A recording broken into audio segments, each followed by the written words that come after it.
session adalah seminar Lenegos yang pada kesempatan ini akan dipandu, will be guided by my beloved sister, ya, saudara saya yang tercinta, and she is very beautiful, sangat cantik ini.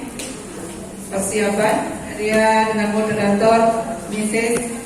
Dr. Lanjar Utami MPD. Beliau adalah Wakil Ketua Dharma Wanita Persatuan Kantor Kementerian Agama Kabupaten Karanganyar. Pada kesempatan ini akan memandu seminar pendidikan Lenegos yang akan disampaikan oleh yang kami hormati Bapak Dr. Aditya Nanda Priyatama, Sarjana Psikologi, Magister Science.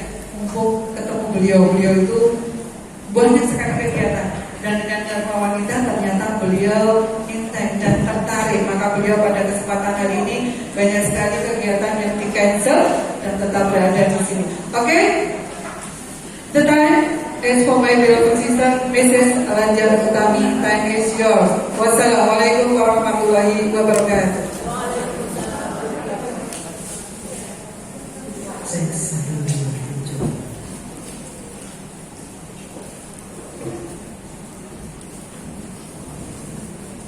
Sambil menunggu, monggo Bapak Ibu bisa menikmati kunjungan dari Tuhan. Sambil menunggu untuk kita akan segera mulai dengan persiapan terlebih dahulu.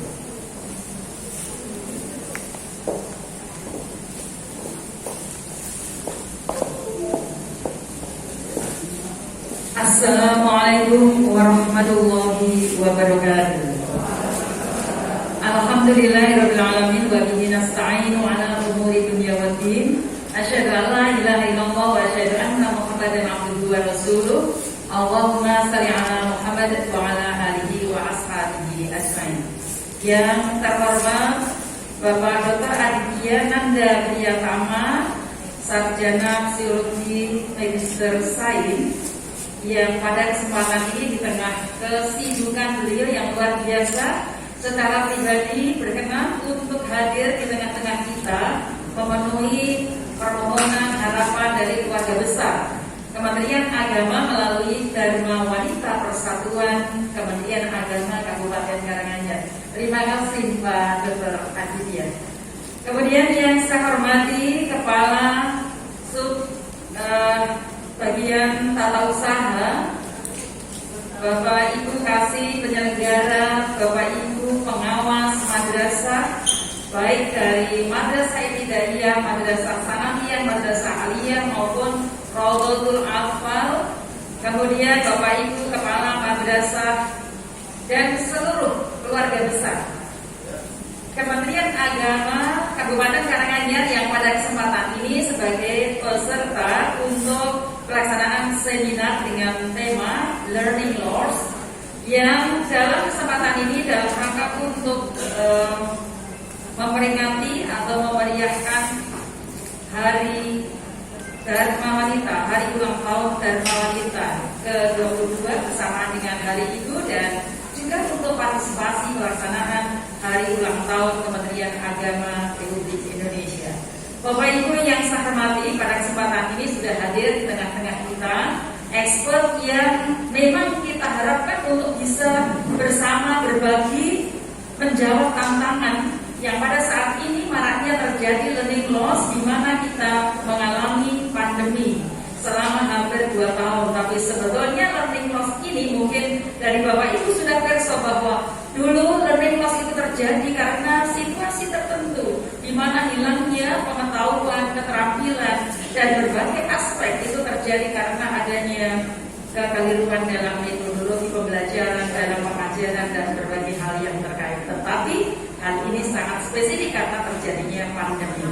Nah, untuk itu pada kesempatan ini akan berbagi bersama kita, yaitu Bapak Dr. Aditya Nanda Priyatama, Sarjana Psikologi, Magister Sains. Untuk itu tepuk tangan terlebih dahulu untuk beliau. Bapak Ibu yang saya hormati, sebelum beliau untuk memberikan paparan, berbagi, sharing bersama kita, beliau akan merubah mindset kita untuk mengantisipasi apa yang tadi disampaikan, hasil riset yang disampaikan oleh Pak Bupati tadi. Nah, ini nanti beliau Bapak Dr. Aditya yang akan saya sampaikan sekilas tentang biografi beliau. Bapak Dr. Aditya Tanda Priyatama ini sebetulnya berasal dari Semarang, tetapi sekarang menjadi putra daerah di Kabupaten Karanganyar ini. Luar biasa, beliau lahir di Semarang tanggal 22. Kok pas ya Pak ya kayak hari ini? Tanggal 22 tapi Oktober tahun 1978, jadi masih tinggi-tinggi sih Bapak Ibu. Tapi mohon maaf, beliau sudah beristri berputra. Jadi yang mau cari mantu nanti yang lainnya. Selanjutnya Bapak Ibu, beliau tinggal di Perum Bumi Saraswati Blok H1 126 Gaum Tasikmalaya Karanganyar, tidak jauh dari kita. Nah, maka bila mana Bapak Ibu ingin berkonsultasi dan juga hal-hal terkait dengan dunia pendidikan, terkait dengan psikologi, maka bisa berhubungan dengan beliau dengan nomor 081326768008 atau 081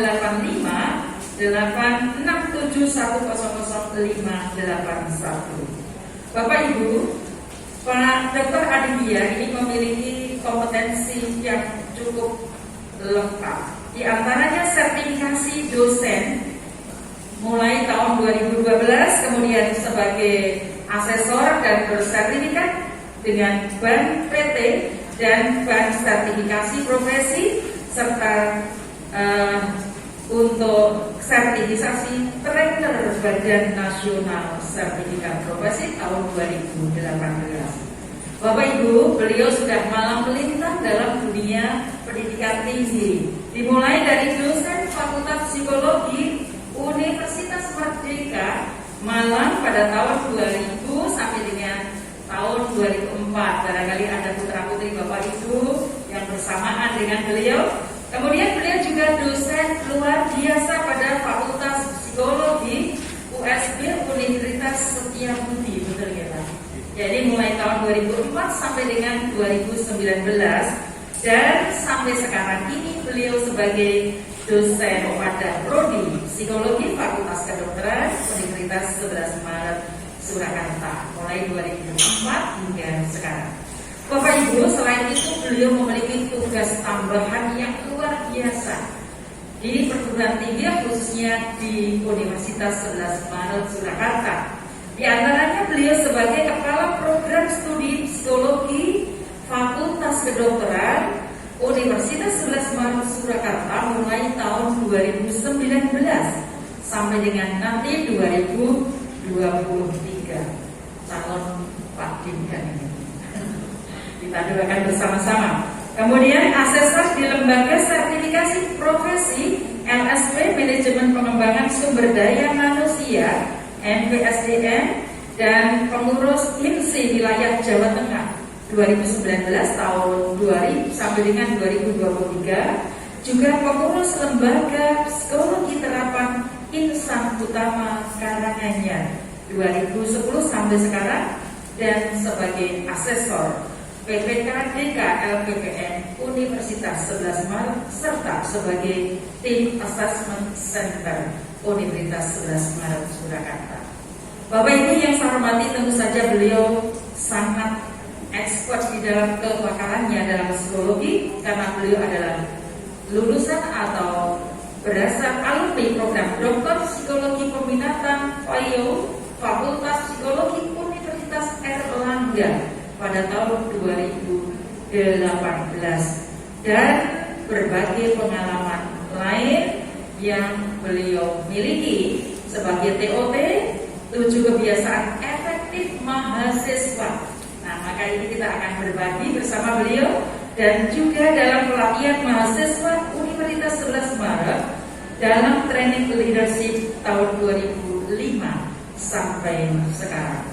Demikian juga dalam infrastructure work sharing IOS dengan tema stress management yang diselenggarakan oleh perguruan tinggi PP Persero 1 Maret 2019 sebagai materi. Bapak Ibu yang saya hormati, Selanjutnya pada kesempatan ini sebagaimana disampaikan bahwa dalam perubahan pandemi yang menimbulkan atau memporak-porandakan berbagai sisi baik dari sisi ekonomi, sisi kesehatan, sisi politik, apalagi dunia pendidikan, maka kita akan ikuti bersama bahwa akibat salah satunya adalah learning loss yang mungkin juga ada teaching loss di sana. Maka ada 3 hal yang beliau mungkin nanti akan secara kupas tuntas. Di antaranya menurut beliau di sana, pertama kita harus ubah, change and open your mind to be positive. Maka dengan merubah mindset kita ikuti bersama tema learning loss yang akan disampaikan oleh Bapak Dr. Aditya Nanda Miyatama, Sarjana Psikologi Magister Society. Kami persilakan. Terima kasih. Cek. Terima kasih Bu Moderator. Mohon izin Bapak Ibu sekalian saya maju nih, karena kata tak dekat maka tak sayang gitu ya.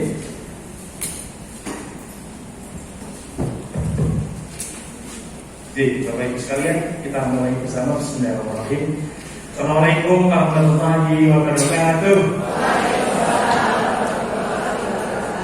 Jadi alhamdulillah, syukur dari Allah Subhanahu Wa Taala bahwa pagi hari ini kita bersama-sama di ruangan yang sangat megah sekali gitu. Jadi duduknya juga menyenangkan bagi beberapa bapak ibu, tetapi yang paling belakang duduknya ya siap-siap saja menerima apa yang kemudian dengan dapatkan di tempat duduknya, tetapi tidak mengurangi